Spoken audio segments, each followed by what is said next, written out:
Welcome students to the Institute of Commerce Studies.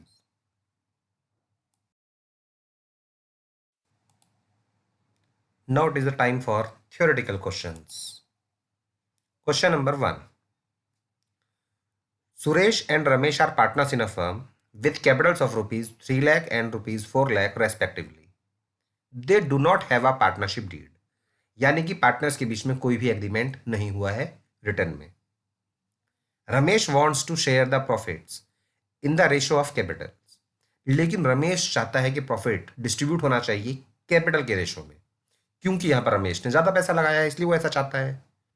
State with reason whether the claim is valid और not. No, Ramesh claim is not valid as in the absence of partnership deed profit are to be shared equally. Ramesh का यहां पर claim गलत है, क्योंकि हमने पहले पढ़ा था कि अगर पार्टनरशिप डीड नहीं है तो प्रॉफिट हमेशा इक्वली डिस्ट्रीब्यूट होता है. अब आगे टॉपिक्स पढ़ने से पहले एक बार हम लोग उन पॉइंट्स को रिवाइज कर लेते हैं जो पॉइंट्स हमने पढ़े थे कि पार्टनरशिप डीड ना होने पर कौन कौन से रूल्स अप्लाई होते हैं. पॉइंट नंबर 1 आपको बताया गया था कि प्रॉफिट हमेशा इक्वली डिस्ट्रीब्यूट होगा. पॉइंट नंबर 2, किसी भी पार्टनर को इंटरेस्ट नहीं मिलेगा उसकी कैपिटल पर. Point number 3, interest on drawings charge नहीं किया जाएगा. पॉइंट नंबर 4, किसी भी पार्टनर को सैलरी, फीस या कमीशन यानी कि रेमुनरेशन नहीं मिलेगा. And point number 5 most important, interest on partners loan उसे देना पड़ेगा 6% पर एनम. और ये सभी पॉइंट्स तभी अप्लाई होते हैं जब पार्टनरशिप डीड ना हो. Now question number 2. A and B are partners in a firm without a partnership deed. A is an active partner and claims a salary of rupees 18,000 per month. State with reason whether the claim is valid or not. Students यहां पर इसका claim भी गलत है, क्योंकि जब partnership deed ही नहीं है तो पार्टनर को हम लोग सैलरी पे नहीं करेंगे. Question number 3. Do all forms of business organisation prepare a profit and loss appropriation account? No, profit and loss appropriation account केवल तभी बनाना पड़ता है जब हमें प्रॉफिट को डिस्ट्रीब्यूट करना हो, और प्रॉफिट को डिस्ट्रीब्यूट करना होता है पार्टनरशिप फर्म्स में या कंपनीज में. अगर सोल प्रोप्राइटरशिप कंसर्न है तो उसमें प्रॉफिट डिस्ट्रीब्यूट करने की जरूरत नहीं पड़ती है.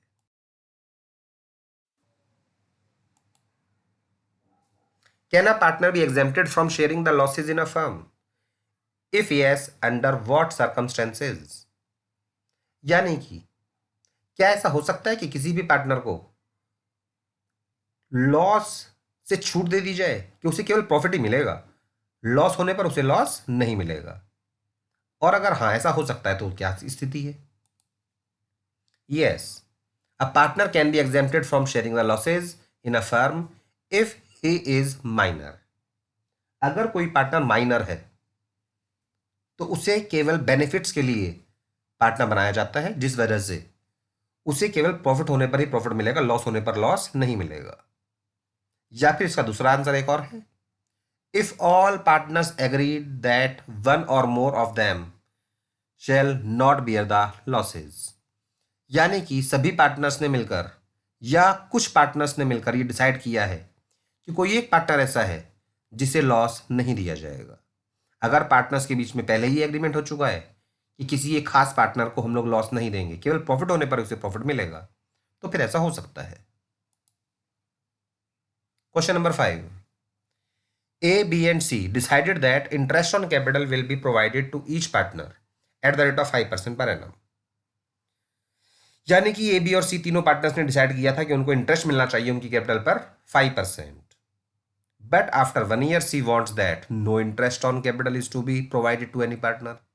लेकिन एक साल बाद C ये बात कहता है कि किसी भी पार्टनर को इंटरेस्ट ऑन कैपिटल नहीं दिया जाएगा.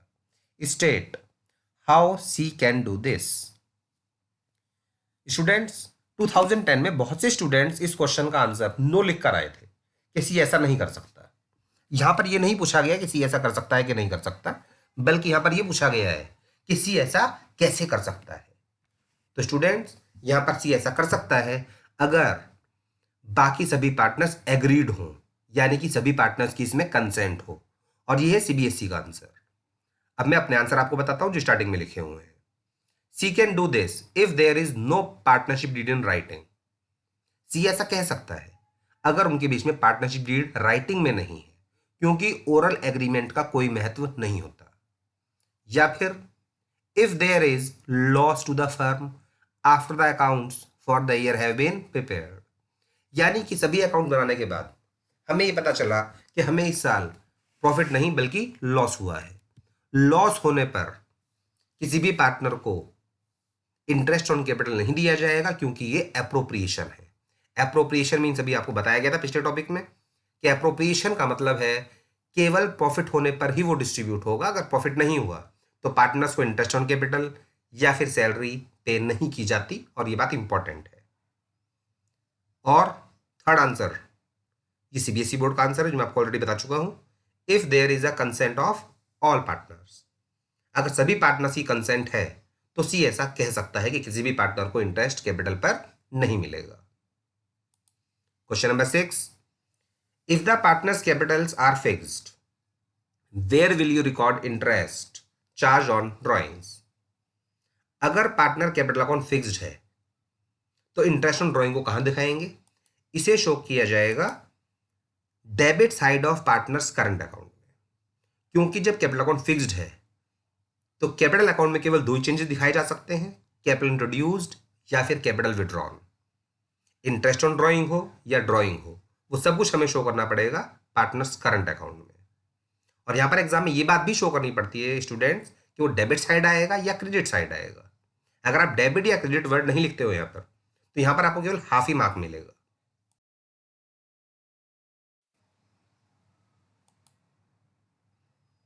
Question number 7, what is meant by unlimited liability of a partner. Students ये वो क्वेश्चन है जो आप 11th क्लास में भी पढ़ चुके हो। It means that personal assets of the partners can be utilised for paying firms debts, यानी कि पार्टनर्स के जो पर्सनल एसेट्स हैं उनको भी यूज किया जा सकता है फर्म के डेब्ट्स को, यानी कि फर्म के कर्जों को पे करने के लिए। Question number 8, a partnership deed provides for the payment of interest on capital, but there was a loss instead of profits. During the year 2010-11, at what rate will the interest on capital be allowed? यानी कि interest on capital partners को देना है, ये तो तय हुआ था पार्टनर्स के बीच में, लेकिन लॉस होने पर क्या होगा ऐसा कुछ भी डिसाइड नहीं किया गया था। तो पार्टनर्स को किस रेट से इंटरेस्ट मिलना चाहिए? स्टूडेंट्स, पार्टनर को यहां पर इंटरेस्ट नहीं मिलेगा, क्योंकि इंटरेस्ट ऑन कैपिटल केवल तभी पार्टनर्स को दिया जाता है जब प्रॉफिट होगा। अगर प्रॉफिट नहीं हुआ है, लॉस हुआ है, तो पार्टनर्स को इंटरेस्ट नहीं दिया जाएगा। यहां पर केवल स्टूडेंट्स को कंफ्यूज करने के लिए एग्जाम में पूछा गया था कि at what rate will the interest on capital be allowed. यहां पर इंटरेस्ट मिलेगा ही नहीं, ना 5%, ना 6%, ना 10%, कुछ नहीं मिलेगा। Question number 9, why is profit and loss appropriation account prepared by a partnership firm? After ascertaining the net profit of the firm as per P&L account, usually the profit and loss appropriation account prepared to show how the net profit is to be distributed among the partners. यानी कि profit and loss appropriation account इसलिए बनाया जाता है ताकि profit होने के बाद वो प्रॉफिट पार्टनर्स के बीच में कैसे डिस्ट्रीब्यूट होगा उसको शो किया जा सके। Question number 10, what do you mean by profit and loss account? ये 11th क्लास का क्वेश्चन है। For the calculation of net profit or loss of the business, profit and loss account is prepared before distribution of profit to the partners or shareholders. Business में net profit या net loss निकालने के लिए profit and loss account बनाया जाता है, उसके बाद वो प्रॉफिट डिस्ट्रीब्यूट होता है पार्टनर्स को या शेयर होल्डर्स को, और जब वो शेयर करते हैं पार्टनर्स के बीच में, डिस्ट्रीब्यूट करते हैं, तब बनता है profit and loss appropriation account, जो क्वेश्चन नंबर 9 में आपको बताया गया था।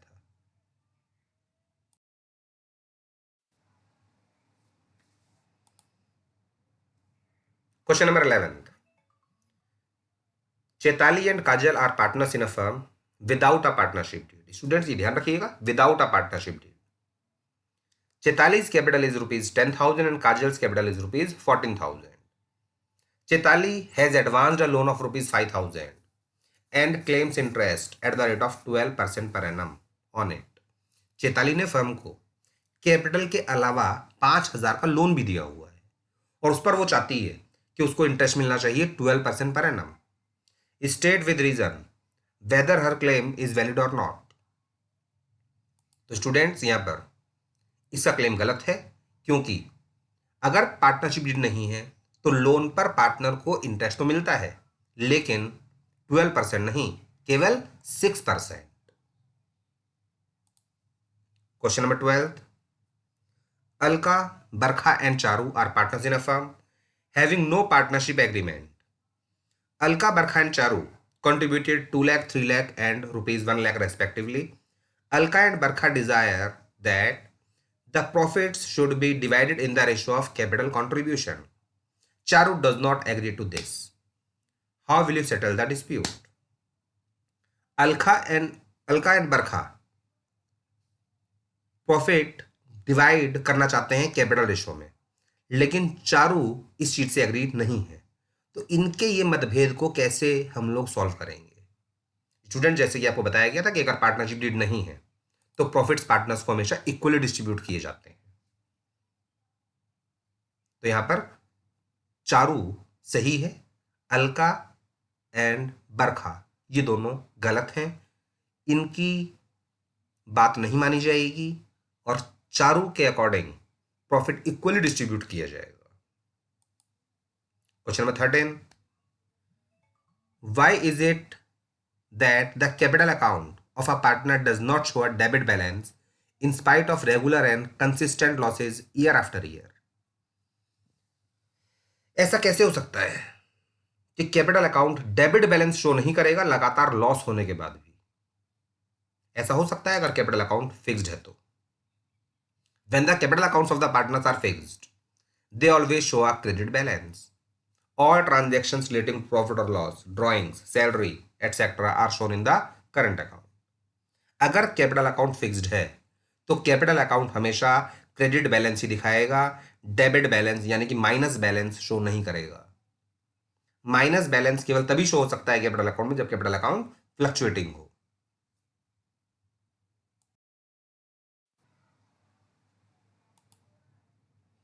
Now question number 14, mention the items which may appear on the debit side of a partner's fixed capital account. यानी कि अगर कैपिटल अकाउंट फिक्स्ड है तो कैपिटल अकाउंट के डेबिट साइड में कौन कौन से आइटम्स आ सकते हैं? Point number 1, capital withdrawn by the partner. अगर पार्टनर ने बिजनेस से कैपिटल वापस निकाल ली। या फिर point number 2, refund of capital as per adjustment due to mutual agreement. यानी कि पार्टनर्स के बीच में कुछ ऐसा एग्रीमेंट हुआ जिसकी वजह से हमें किसी पार्टनर को उसकी कैपिटल वापस करनी पड़ रही है। Question number 15, mention the items which may appear on the credit side of a partners fixed capital account. यानी कि कैपिटल अकाउंट अगर फिक्स्ड है तो क्रेडिट साइड में कौन कौन से आइटम्स आएंगे? क्रेडिट साइड में वही सभी आइटम्स आएंगे जिसकी वजह से कैपिटल इंक्रीज होती है। जैसे कि पॉइंट नंबर 1, अगर कैपिटल अकाउंट का क्रेडिट बैलेंस है तो वो उसको शो किया जाएगा यानी कि opening balance. And point number 2, additional capital introduced by the partner. अगर किसी पार्टनर ने बिजनेस में और कैपिटल इंट्रोड्यूस की है तो कैपिटल इंट्रोड्यूस करने पर पार्टनर की कैपिटल बढ़ेगी जिसकी वजह से कैपिटल अकाउंट को किया जाएगा credit. Question number 16, list any 2 circumstances under which the fixed capital of partners में चेंज। यानी कि ऐसी 2 परिस्थितियां जिसमें कैपिटल अकाउंट में चेंज आ सकता है। अभी आपको बताया गया या तो कैपिटल इंट्रोड्यूस्ड हो या फिर कैपिटल विड्रॉन हो। केवल यही 2 कंडीशन है जिसमें फिक्स्ड कैपिटल अकाउंट में चेंजेस आते हैं। इनके अलावा बाकी जितने भी चेंजेस हैं वो सब शो करने पड़ते हैं करंट अकाउंट में। Question number 17, mention the items which may appear on the debit side of a partners current account. यानी पार्टनर्स करंट अकाउंट अगर बनाया जा रहा है तो डेबिट साइड में कौन कौन से आइटम्स आएंगे? Point number 1, debit balance of partners current account जिसको शो किया जाएगा टू बैलेंस बोरो डाउन के नाम से। Point number 2, drawings. Point number 3, interest on drawings. या फिर point number 4, loss on revaluation, यानी कि असेट्स और लायबिलिटीज में चेंज होने की वजह से अगर बिजनेस को लॉस हुआ है तो उस लॉस को जब पार्टनर्स के बीच में डिस्ट्रीब्यूट किया जाएगा तो उस लॉस की वजह से भी partners capital current account decrease होगा। Question number 18, mention the items which may appear on the credit side of partners current account. या फिर ये क्वेश्चन ऐसे भी पूछा जा सकता है, list any two items that may appear on the credit side of partners capital account of a partner when the capitals are fluctuating. Partners के करंट अकाउंट में राइट हैंड साइड पर यानी क्रेडिट साइड में कौन कौन से points आते हैं? Point number 1, credit balance of partners current account. अगर करंट अकाउंट का क्रेडिट बैलेंस है, इसे शो किया जाएगा राइट हैंड साइड पर बाई बैलेंस बोरोड डाउन के नाम से। Point number 2, interest on capital. Point number 3, salary और commission. Point number 4, share of profit etcetera.